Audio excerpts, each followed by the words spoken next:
ناظم جمعیت اہل حدیث کرناٹک و گوا،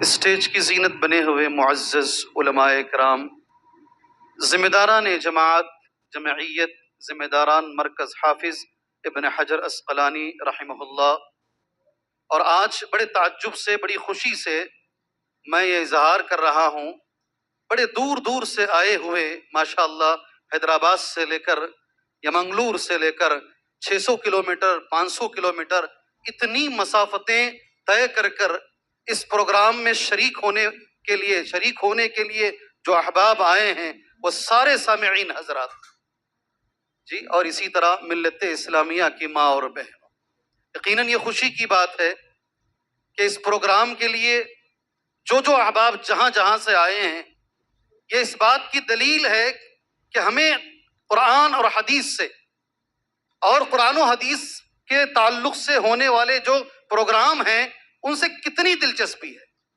کہ ایک آدمی 600 کلومیٹر کا سفر کر کر ایک پروگرام میں شریک ہونے کے لیے آتا ہے، علم حاصل کرنے کے لیے آتا ہے، کامیاب کرنے کے لیے آتا ہے، خود اپنی اصلاح اور دوسروں کو سدھارنے کے لیے آتا ہے۔ یہ قابل مبارکباد ہے۔ اللہ تعالی ہمیں اخلاص عطا فرمائے، اللہ تعالی ہمیں کتاب و سنت کی دعوت کی توفیق عطا فرمائے۔ معزز سامعین، میرا عنوان ہے حلال اور حرام۔ اس کے بارے میں کچھ باتیں مجھے آپ کے سامنے کہنی ہے۔ میں نے اس کے لیے قرآن مجید کی سورہ المؤمنون کی ایک آیت آپ کے سامنے پڑھی ہے۔ ترجمہ آیت کریمہ کا یہ ہے، یا ایھا الرسل، اے پیغمبروں، کلوا من الطیبات، پاکیزہ روزی کھاؤ، واعملوا صالحا، نیک عمل کرو، انی بما تعملون علیم، بے شک جو عمل تم کر رہے ہو میں جانتا ہوں۔ محترم ساتھیوں، کئی سوالات، کئی کمزوریاں میرے اور تمہارے اندر پائی جاتی ہیں۔ انشاءاللہ مجھے امید ہے وہ سوالات اور وہ کمزوریوں کا جواب آپ کو یہ مختصر سے درس میں انشاءاللہ مل جائے گا۔ ہم صبح میں اٹھنا چاہتے ہیں، اٹھ نہیں پاتے۔ ہم نیکی کرنا چاہتے ہیں، کر نہیں پاتے۔ ہم گانے چھوڑنا چاہتے ہیں، چھوڑ نہیں پاتے۔ ہم حرام چھوڑنا چاہتے ہیں، چھوڑ نہیں پاتے ہیں۔ ایسا ہمارے ساتھ ہوتا ہے، ہوتا نہیں ہوتا ہے؟ میں ذرا ہٹ کے ہوں، جب تک بولو گے نہیں آگے نہیں بڑھوں گا۔ ہوتا نہیں ہوتا ہے؟ نہیں، ابھی نہیں آئی آواز۔ ہم چاہتے ہیں کہ ہم سدھر جائیں، ہم چاہتے ہیں کہ ہم نیک بن جائیں، ہم چاہتے ہیں کہ ہم نمازی بن جائیں، ہم چاہتے ہیں کہ ہم حرام چھوڑ دیں، مگر ایسا کر نہیں پاتے ہیں۔ جواب ہے یہ آیت کریمہ، جواب ہے یہ آیت کریمہ، اے پیغمبروں حلال کھاؤ اور نیک عمل کرو۔ جواب میں نہیں دے، علامہ ابن کثیر رحمہ اللہ نے جواب لکھا ہے، یأمر تعالی، اللہ حکم دے رہا ہے، عبادہ المرسلین علیہم الصلاۃ والسلام اجمعین، اپنے سارے پیغمبروں کو، بالاکل من الحلال، کہ وہ حلال کھائیں۔ اللہ نے پیغمبروں سے کہا، والقیام بالصالح من الاعمال، اور اللہ نے پیغمبروں کو حکم دیا حلال کھائیں اور نیک عمل کریں۔ ذرا ٹھہر جائیں اچھے سے۔ فدل ھذا، یہ اس بات پر دلالت کرتا ہے، علی ان الحلال عون علی العمل الصالح، جی ہاں، حلال جو ہے یہ مددگار ہے نیک عمل کے لیے۔ حلال کیا ہے؟ یہ نیک عمل کے لیے مددگار ہے۔ حلال کمائی کا یہ اثر ہے، حلال کمائی کا یہ اثر ہے کہ نیک عمل خود بخود آسان ہو جاتا ہے۔ حلال کھانے والے کے بچے خود بخود مطیع و فرما بردار ہوتے ہیں۔ حلال کھانے والے کے لیے نماز آسان ہے، حلال کھانے والے کے لیے گانا چھوڑنا آسان ہے۔ اگر سوچ کے دیکھ لیجئے، اگر مجھ سے چھوٹ نہیں رہی ہے، میرا کھانا میری کمائی شاید حرام کی ہے، اس لیے میرے سے عمل نہیں ہو رہا۔ اللہ ہمیں اس کی توفیق عطا فرمائے، اللہ ہمیں اس کی توفیق عطا۔ یہ موضوع سب سے جڑا ہوا ہے، یہ موضوع سے کوئی ہٹا ہوا نہیں ہے۔ اس مجلس میں ایک آدمی بھی ایسا نہیں ہوگا جس سے اس موضوع کا تعلق نہیں ہے، ہم سب سے اس موضوع کا تعلق ہے۔ اس آیت کریمہ کی روشنی میں اللہ کے رسول صلی اللہ علیہ وسلم نے خود ایک حدیث بیان فرمائی۔ حدیث کے راوی ابو ہریرہ ہے رضی اللہ عنہ، عن ابی ہریرہ رضی اللہ عنہ قال قال رسول اللہ صلی اللہ علیہ وسلم، حضرت ابو ہریرہ کہتے ہیں اللہ کے رسول صلی اللہ علیہ وسلم نے فرمایا، ان اللہ طیب، ان اللہ طیب، بے شک اللہ تبارک و تعالیٰ پاک ہے، لا يقبل الا طیبا، یاد رکھیں اچھے سے، اللہ پاکیزہ چیز کو ہی قبول بھی کرتا ہے۔ سبحان اللہ. ہمت ہونی چاہیے، ہمت ہونی چاہیے. بہت کم میں نے دیکھا ہے ایسے لوگوں کو جو چندہ مانگنے کے لیے آتے ہوں اور مسجد میں کھڑے ہو کر علل اعلان یہ کہیں کہ میرے چندے کے اندر کوئی حرام پیسہ نہیں ڈالے. آپ نے دیکھا ہے آج تک؟ آپ نے آج تک دیکھا ہے؟ ہمت ہونی چاہیے اس کے لیے. ہر چہ آیت در گھسیٹ عام باشد یا کبیت، یہ ہماری زندگی ہے. جو بھی آتا ہے گھسیٹ لے، عام آیا تو بھی گھسیٹ لے، کبیت آیا تو بھی گھسیٹ لے. ہماری زندگی ایسی ہے، کیسے بھی ملے ہم آگے بڑھ جائیں، مال جمع کر لیں. اللہ کے نبی نے کہا صلی اللہ علیہ وسلم اللہ پاک ہے اور اللہ پاکیزہ چیز کو ہی قبول فرماتا ہے. یہی وجہ ہے، یہی وجہ ہے اللہ نے مسلمانوں کو، مومنوں کو وہی حکم دیا جو حکم اللہ تبارک و تعالیٰ نے نبیوں کو دیا ہے. یعنی پاکیزہ روزی کھاؤ اور نیک عمل کرو، یہ اللہ کا حکم ہے. دو باتیں میرے بھائیوں، پہلے میں دو احادیث آپ کے سامنے میں پڑھ کر سنا دیتا ہوں، اس کے بعد میں حلال کس کو بولتے ہیں، اور قرآن مجید بار بار طیب کا لفظ ذکر کرتا ہے، پاکیزہ کسے کہتے ہیں، یہ دو باتیں آپ کے سامنے رکھوں گا میں. حدیث یہ ہے، صحیح بخاری کی حدیث ہے، ان اول، سب سے پہلے انسان کے بدن میں جو چیز گل جاتی ہے دفنانے کے بعد، سب سے پہلے انسان کے بدن میں جو چیز گلتی ہے آپ دفن کرنے کے بعد، تدفین کے بعد چلے جاتے ہیں نا، سب سے پہلے صحیح بخاری کی حدیث ہے ان اول ما انتن، جو سب سے پہلے جو چیز گلتی ہے انسان کے اندر بطن ہے، وہ کیا چیز ہے؟ پیٹ گلتا ہے سب سے پہلے، پیٹ گلتا ہے. اس لیے اللہ کے رسول نے کہا فمن استطاع اللہ یاکل الا طیبا فلیفعل، رواہ الامام بخاری. اس لیے سب سے پہلے یہ پیٹ گل جاتا ہے. جو آدمی اس بات کی طاقت رکھتا ہو کہ وہ صرف حلال کھائے تو اسے چاہیے کہ وہ حلال کھائے. اللہ ہمیں حلال کی توفیق عطا فرمائے، اللہ ہمیں حلال کھانے کی توفیق عطا فرمائے. ایک اور حدیث ہے، بہت اچھی حدیث ہے حلال و حرام کے بارے میں. اللہ کے نبی نے فرمایا، دو کتابوں میں حدیث موجود ہے، انشاءاللہ کون ہے جو اس حدیث کو اس جگہ سے لے کر جائیں گے؟ نہیں، ایسا نہیں چلے گا. بھلے مجھے 20 منٹ 25 منٹ ملے، میں ایک بات بولوں، آپ کو لے جانا پڑے گا یہاں سے. کون لے جائے گا؟ نہیں، ابھی بھی نہیں، ابھی بھی نہیں. کون لے جائے گا؟ کم سے کم اس بھٹکل کے اس اجلاس سے ایک حدیث لے کر جاؤ انشاءاللہ. جی، صحیح الترغیب و ترہیب، صحیح الجامع، شیخ البانی کی صحت کے ساتھ یہ حدیث موجود ہے. اربعون اذا کن فیک فلا علیک ما فاتک من الدنیا. اگر تمہارے اندر چار باتیں پائی جاتی ہیں، اگر دنیا کی کوئی چیز نہ بھی ملے کوئی فکر کی بات نہیں ہے. اللہ اکبر، اللہ اکبر. اربعون اذا کن فیک فلا علیک ما فاتک من الدنیا. اگر تمہارے اندر چار باتیں آ جائیں، ساری دنیا فوت ہو جائے، ساری دنیا نہ ملے، کوئی فکر کی بات نہیں ہے. اسی لیے میرے نبی نے جب اسے اتنی اہمیت سے کہا ہے، میرا اور تمہارا فریضہ بنتا ہے وہ چیز یہاں سے لے کر جائیں انشاءاللہ. پہلی چیز حفظ و امانہ. کیا ہے؟ کیا ہے پہلی چیز؟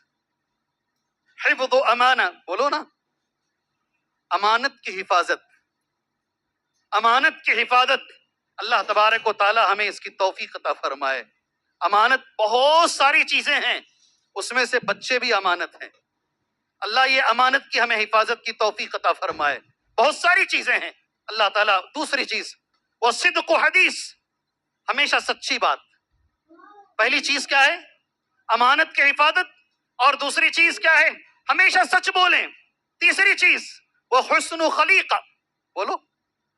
میں جانتا ہوں ماشاءاللہ اعلان کرنے کے باوجود بھی کہ جو نہیں کھائے وہ آ جائیں، ایک دو کے سوا کوئی نہیں گیا، کوئی نہیں گیا.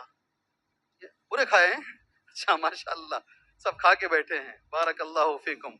جی، لیکن کچھ لوگ ایسے بھی ہوں گے جو نہیں کھائے ہیں اور وہ ذہن میں یہ لیے ہوئے بیٹھے ہیں ہمارے آنے کا مقصد کھانا ہے ہی نہیں، ہمارے آنے کا مقصد کچھ اور ہے. الحمدللہ. جی، تیسری چیز ہے حسن و خلیقہ، اچھے اخلاق. اللہ اکبر. اور چوتھی چیز ہے بڑی اچھی چیز میرے بھائی، وعفۃ فی طعمۃ. وعفۃ فی طعمۃ. کبھی بھی جو کھانا کھاتے ہو وہ پاک کھانا کھاؤ، وہ حلال کھانا کھاؤ. اللہ کے رسول نے کہا اگر یہ چار باتیں تمہیں مل گئی، ساری دنیا کے اندر اور کوئی چیز ملے نہ ملے، یہ چار باتیں اگر مل گئی تو انشاءاللہ آپ لوگ خوش نصیب ہو. کیا باتیں ہیں چاروں؟ کیا چار باتیں ہیں؟ بھئی میں تھوڑا ہٹ کے ہی ہوں اور میرا جب تعارف کرایا گیا نا، میں سمجھ رہا تھا کسی اور کا تعارف کرایا جا رہا ہے. وہ اتنا بڑا آدمی نہیں ہوں. میں تو ہمیشہ یہ مان کے چلتا ہوں ہمارے والد کی کوئی نیکی ہے، ہمارے والدہ کی کوئی نیکی ہے، اللہ تعالیٰ ہمیں یہ مقام پہ پہنچا دیا ہے. ورنہ تو ہم اس لائق ہی نہیں ہیں، ورنہ تو ہم اس لائق ہی نہیں ہیں. ہمارے بزرگوں کی دعائیں ہیں، ہمارے بڑے بزرگوں نے کوئی نیکی کا کام کیا ہوگا، اس کے نتیجے میں اللہ نے ہمیں داعی بنا دیا ہے، اللہ نے اپنے کام کے لیے ہمیں منتخب کر لیا ہے. ورنہ ہمارے اندر کسی طرح کی کوئی خوبی نہیں ہے، محض اللہ کا کرم ہے. یہ چار چیزیں، یہ حدیث ذہن میں رکھیے گا. اس سے ایک اچھی حدیث آپ کو سناتا ہوں. پہلے قرآن کی آیت حلال و حرام کے بارے میں، پھر ایک حدیث ہے جسے امام احمد ابن حنبل رحمہ اللہ نے روایت کیا ہے. وہ حدیث قرآن کی آیت ہے، قُلْ لَا يَسْتَوِي الْخَبِيثُ وَالطَّيِّبُ وَلَوْ أَعْجَبَكَ كَثْرَةُ الْخَبِيثِ. سبحان اللہ. آپ کہہ دیجئے اللہ کے رسول صلی اللہ علیہ وسلم، خبیث اور طیب کبھی برابر نہیں ہو سکتے.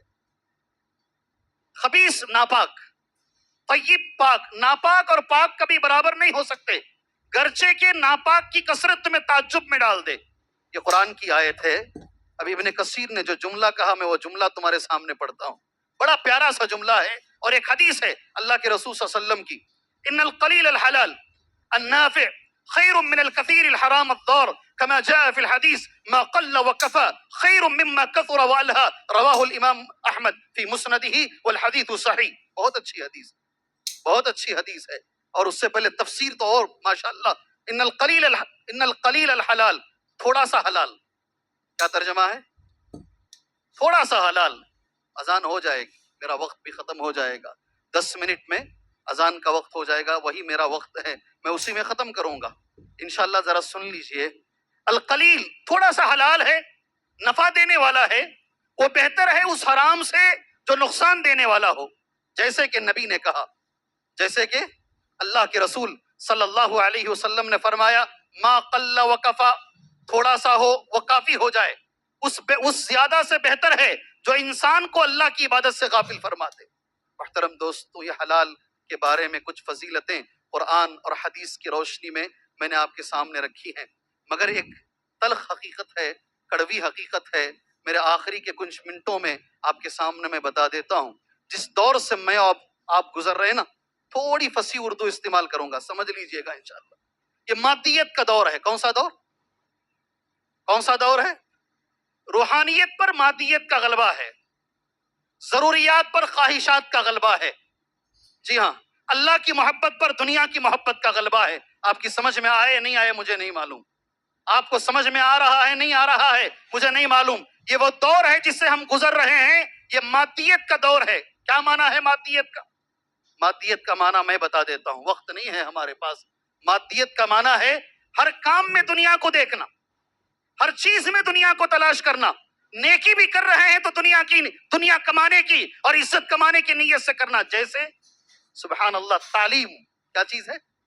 تعلیم دینا، تعلیم پڑھانا ایک مقدس چیز ہے، بابرکت چیز ہے. افسوس کے ساتھ مجھے کہنا پڑتا ہے آج تعلیم بھی بزنس ہے. School business. کیا بولتے لوگ؟ کیا بولتے ہیں؟ تمہاری رگ پہ ہاتھ رکھ رہا ہوں ابھی. School business. اسکول بھی لوگ چلاتے ہیں، اسکولیں چلاتے ہیں کمانے کے لیے. اور پڑھنے والا بچہ جو طالب علم ہوتا ہے اس کے اندر ایسی مادیت ہے، یہ پڑھوں گا تو اتنا کماؤں گا، یہ ڈگری پڑھوں گا تو اس کا اسکوپ اتنا اچھا ہے، یہ کروں گا تو یہ کروں گا.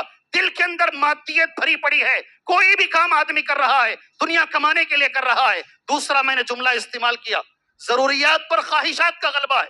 آدمی ضروریت کے لیے نہیں جی رہا ہے، یہ ضرورت ہے، یہ ضرورت نہیں، خواہش کے لیے جی رہا ہے. اور جب خواہش آ جائے گی بیچ میں، کمپٹیشن چلے گا، ایک دوسرے سے کمپٹیشن.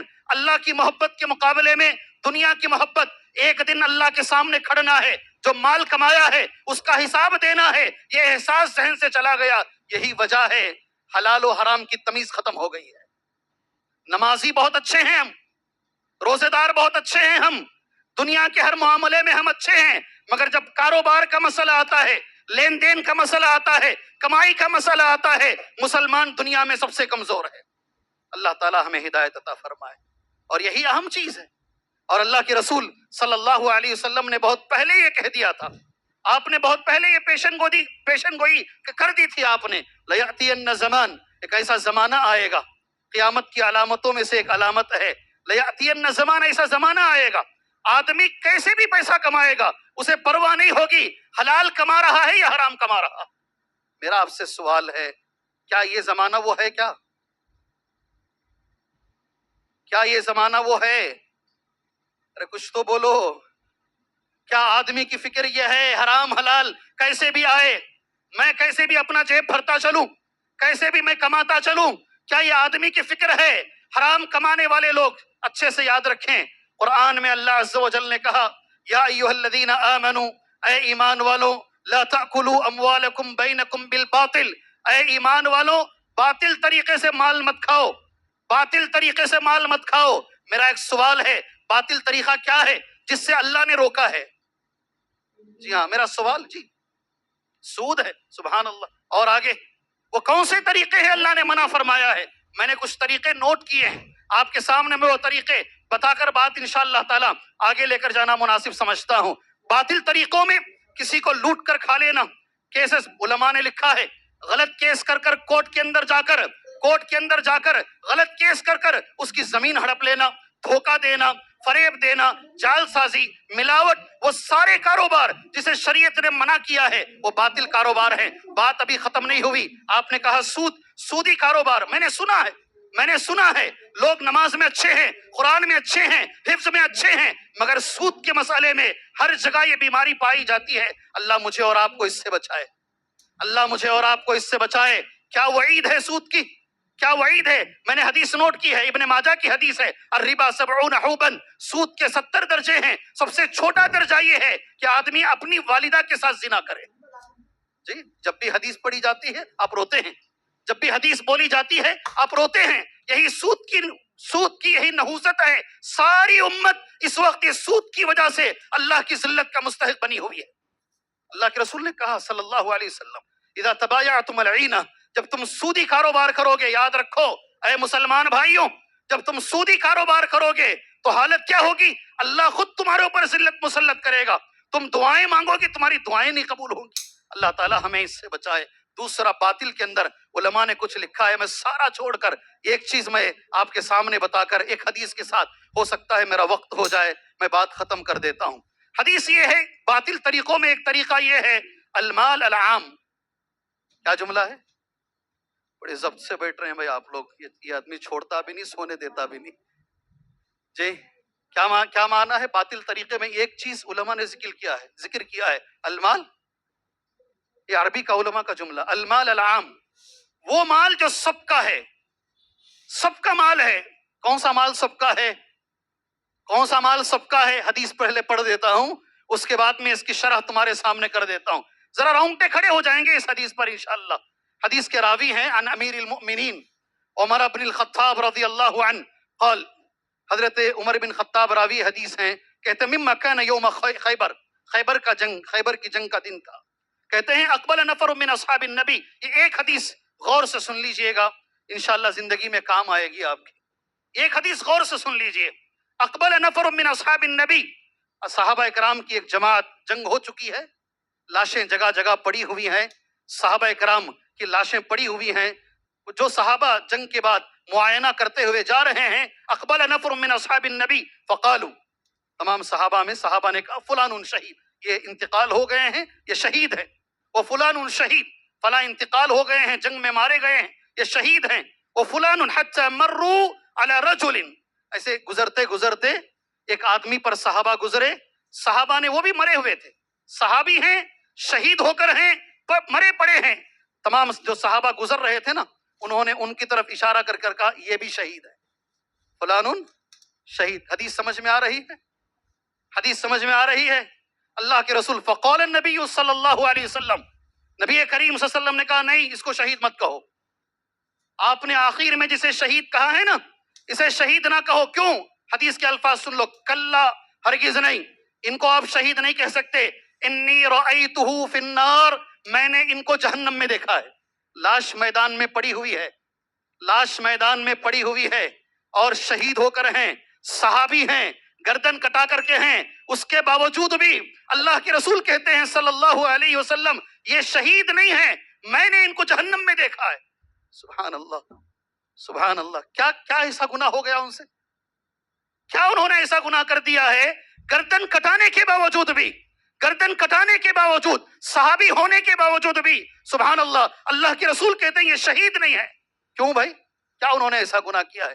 آگے حدیث سنو، کتنی چھوٹی چیز ہے، انا للہ، کتنی چھوٹی چیز ہے، فی بردۃ او عباءۃ غلھا، فی بردۃ او عباءۃ غلھا، ایک چادر تھی، ایک آبا تھا، مال تقسیم ہونے سے پہلے، مال غنیمت بانٹنے سے پہلے انہوں نے اسے اٹھا کے الگ سے رکھ لیا تھا۔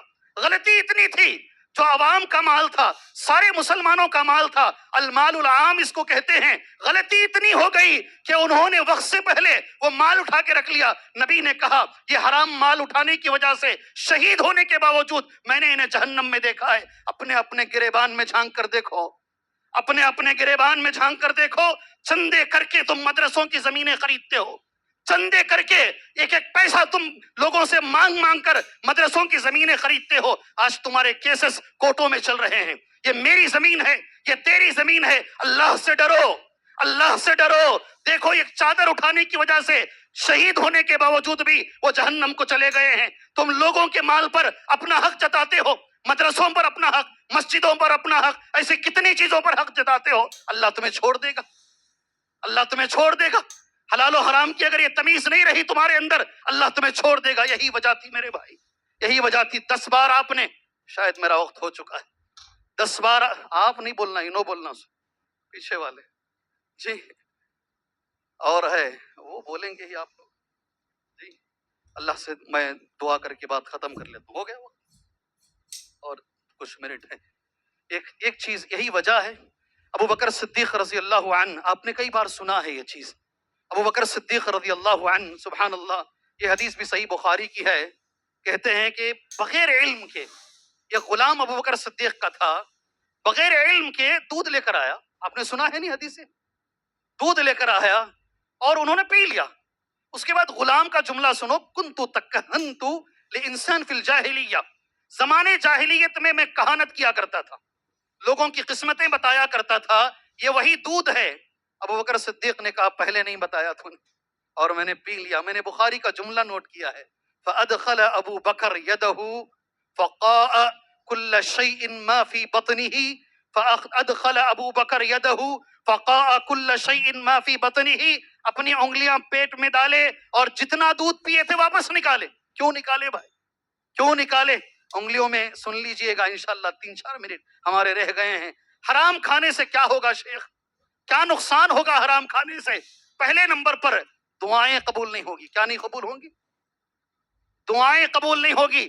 آج ایسا ہی کچھ لگتا ہے، ہر نماز میں قنوت نازلہ چل رہا ہے، ہر جگہ دعائیں چل رہی ہیں، ہر منبر پر دعائیں چل رہی ہیں، مگر وہ بچے مر ہی رہے ہیں جی، وہ بچے مر رہے ہیں، وہ عورتیں مر رہی ہیں، یہ ظلم رک نہیں رہا ہے۔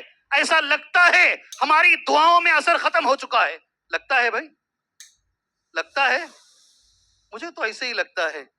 اللہم اکفنا بحلالک عن حرامک واغنینا بفضلک عمن سواک، اللہ ہمیں حلال کی توفیق عطا فرمائے۔ یہ پہلا نقصان ہے، منع استجابت الدعاء، علماء کہتے ہیں دعا اللہ تبارک و تعالیٰ قبول نہیں کرے گا۔ دوسرا، سبحان اللہ، یہ میں نے دیکھا ہے لوگوں کے سامنے، ظلمت القلب۔ کیا نقصان ہے؟ کیا نقصان ہے؟ ظلمت القلب، کبھی بھی سکون نہیں، بے چینی بے چینی بے چینی، کما رہے ہیں پھر بھی بے چینی، کما رہے ہیں پھر بھی بے چینی، بچے نافرمان، علماء نے یہ بھی لکھا ہے، بیوی نافرمان، علماء نے یہ بھی لکھا ہے، گاڑیاں کام نہیں آتی ہیں، سبحان اللہ، یہاں تک علماء کہتے ہیں اگر سواری خراب ہو گئی ہے غور کر کے دیکھ لو تمہارا کھانا حرام کا تو نہیں ہے۔ سبحان اللہ، یہ ہمارے گناہوں کا سبب ہے، ہمارے حرام کھانے کا سبب ہے، ہمیشہ دل کے اندر بے چینی رہتی ہے۔ اللہ تبارک و تعالیٰ یہ بے چینی دور فرمائے، اللہ یہ بے چینی دور فرمائے۔ ایک آخری بات، سبحان اللہ، نبی کریم صلی اللہ علیہ وسلم کی لعنت حرام کھانے پر، نبی کریم صلی اللہ علیہ وسلم کی لعنت، لعن اللہ آکل الربا وموکلہ، لعنت ہو اللہ تعالیٰ کی سود کھانے والے پر اور کھلانے والے پر، لعن اللہ، اللہ کی لعنت ہو الراشی والمرتشی، رشوت لینے والے پر اور رشوت دینے والے پر۔ سبحان اللہ، اللہ سے میں دعا کرتا ہوں، وقت مختصر ہے ہمارا، اللہ تعالیٰ ہمیں پاک روزی کھانے کی توفیق عطا فرمائے، اللہ تعالی ہمیں حلال روزی کھانے کی اللہ توفیق عطا فرمائے۔ اللہ اس امت کی پہچان حلال روزی کھانے والی پہچان بنا دے۔ یہ آج ہماری کمزوری بنی ہوئی ہے، ہم نمازوں میں اچھے ہیں، ہم باقی ساری چیزوں میں تقریباً اچھے ہیں، جب مالی معاملات آتے ہیں ہمارا مسئلہ ٹیڑھا ہو جاتا ہے۔ اللہ ہمیں مالی معاملات کے اندر اللہ ہمیں بہتر بنائے۔ آخری میرا ایک ٹکڑا اس کے ساتھ یہ درس میں ختم کر لیتا ہوں۔ اگر کوئی کسی کو قرض دینا ہے، اگر کوئی کسی کا مال لے کر اسے ٹال مٹول کر رہا ہے، میری گزارش ہے دنیا میں دے دو، اللہ کے لیے دنیا میں دے دو۔ یہاں اگر دے دو گے تو پیسوں میں دینا پڑے گا، اگر دنیا میں نہیں دو گے اچھے سے یاد رکھو قیامت میں تو دینا ہی پڑے گا۔ اس سے بڑا مفلس نہیں ہے، اس سے بڑا مفلس نہیں۔ اللہ سے دعا۔ ہاں ایک اور چیز بھی میں بتاتا ہوں روک کر اپنی بات کو، پہاڑ کے برابر بھی اگر تم پر قرض ہو، کتنا کتنا، اللہ سے سچی دعا کرو، اللہ انشاءاللہ اتنی دولت دے گا تمہیں کہ تم وہ قرض پھیڑ سکتے ہو۔ اللہ سے میری دعا ہے اللہ تعالیٰ اس امت کو عقیدوں میں مضبوط بنائے، اللہ اس امت کو عبادات میں مضبوط بنائے، اللہ اسی طرح اس امت کو معاملات میں بھی اللہ مضبوط بنائے، حلال اور حرام کے مسئلے میں بھی اللہ اس امت کو بہتر سے بہتر بنائے۔ آخر میں دل سے شکریہ ادا کرتا ہوں، واقعتاً جن لوگوں نے یہ